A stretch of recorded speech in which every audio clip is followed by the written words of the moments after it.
Silakan satu lagi.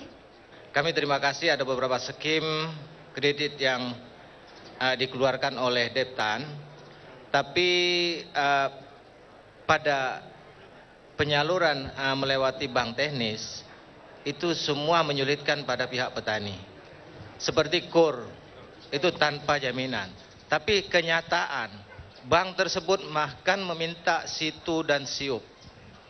Oke, beberapa petani kita ada yang mempunyai lahan sendiri, ada juga sewa, bahkan ada yang punya lahan yang belum bersertifikat.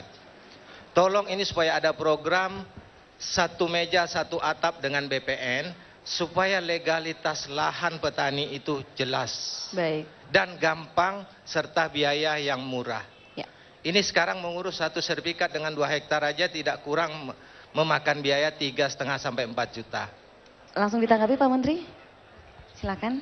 Baik ya, tadi dari Pak Ketut, jadi ya ini ada kaitan juga tadi dengan Pak Syarifudin juga, bahwa ini persoalan permodalan dulu ya. Saya katakan bahwa ini memang salah satu dari ya akses petani terhadap perbankan ini memang terus terang saja saat ini masih kurang.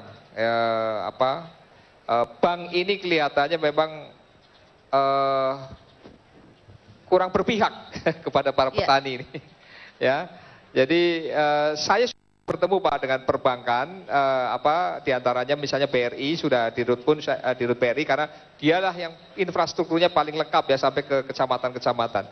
Saya sampai katakan bahwa kalau ada aturan-aturan perbankan yang kira-kira menghambat bank ini membantu petani, nah tolong sampaikan.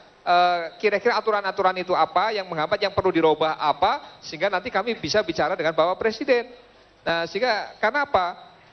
Beberapa hal yang sebetulnya diberikan kemudahan-kemudahan, nyatanya ke bawah ini tetap saja dengan alasan karena ada aturan perbankan yang begitu rigid yang dia tidak bisa lepas dari itu. Nah, ini memang sedang kami usahakan Pak, supaya ada aturan yang memudahkan lah petani ini bisa mengakses. Nah, salah satunya misalnya tentang beberapa hal yang sebenarnya masih bisa diakses di luar yang bantuan langsung ya, seperti PUAP, LM3 dan yang lain dan SMD. Nah, ini kredit ini seperti tadi KUR ini sudah ditekankan betul, yang harusnya tahun ini diharapkan 18 triliun uang mengalir ke masyarakat. Tapi sekarang serapannya rendah.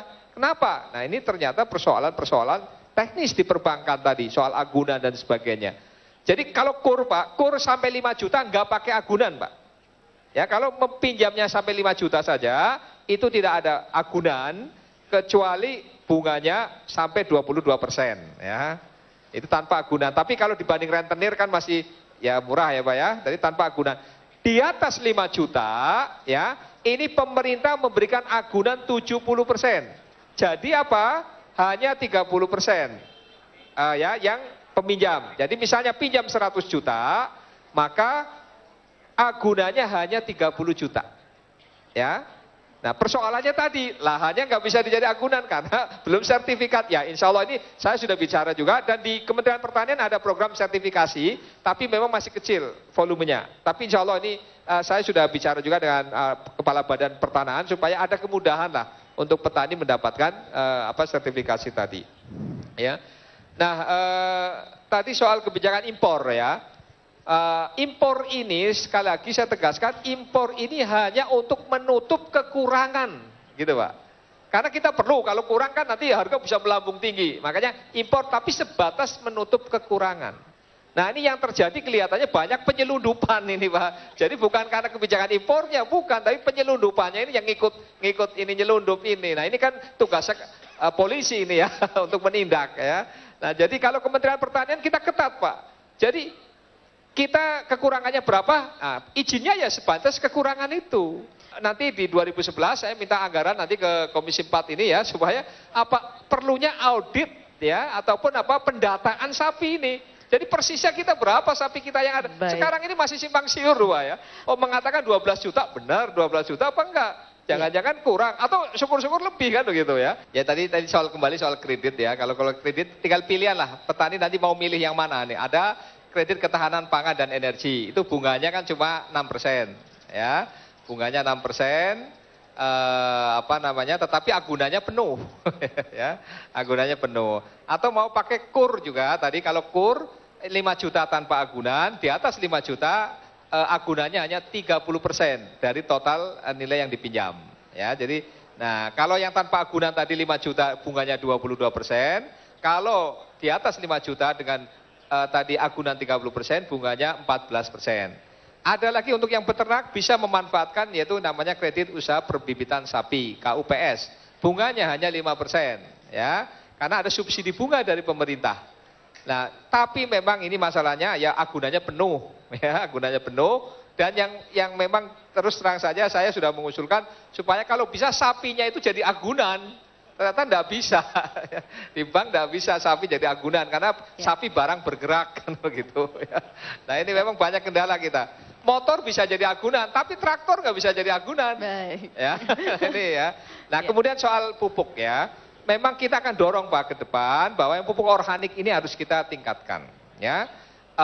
Caranya bagaimana? Nah, mengurangi anorganiknya, volumenya, lalu kemudian kita tingkatkan melalui program yang namanya UPO, ya, unit pengolah pupuk organik. Ya, nanti di sana satu paketnya itu ada rumah kompos, ada alat pemuat pencaca itu ya, lalu kemudian juga alat pengolah organiknya, ya, termasuk sapi, ya, satu paketnya dengan sapi, sekitar berapa 30 ekoran ya sekitar itu. Nah ini yang terus kita akan dorong ya, dan kita sudah informasikan dan saya kira dengan Komisi 4 sudah ada kesepahaman itu bahwa ini semakin ke depan memang kita akan kurangi volume untuk anorganiknya, tetapi kita terus akan tingkatkan organiknya. Ya. Sebab kalau drastis juga nanti akan bahaya ya, nanti bisa drop itu produksi. Jadi harus secara melalui pupuk berimbang dulu, saya bertahap begitu ya.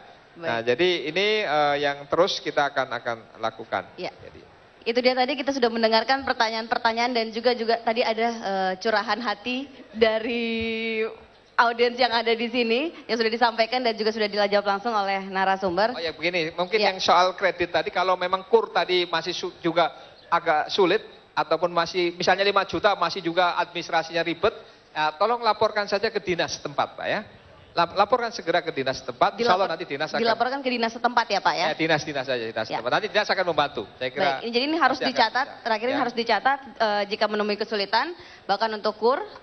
Kalau masih juga ternyata susah juga, bisa mengakses ke ini saja, ke SMS Center Kementerian Pertanian. SMS Center Kementerian Pertanian. Dicatat Pak ya. Nomornya berapa Pak? 0813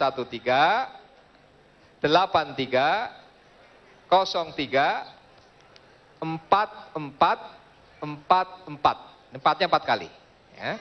0813 83 03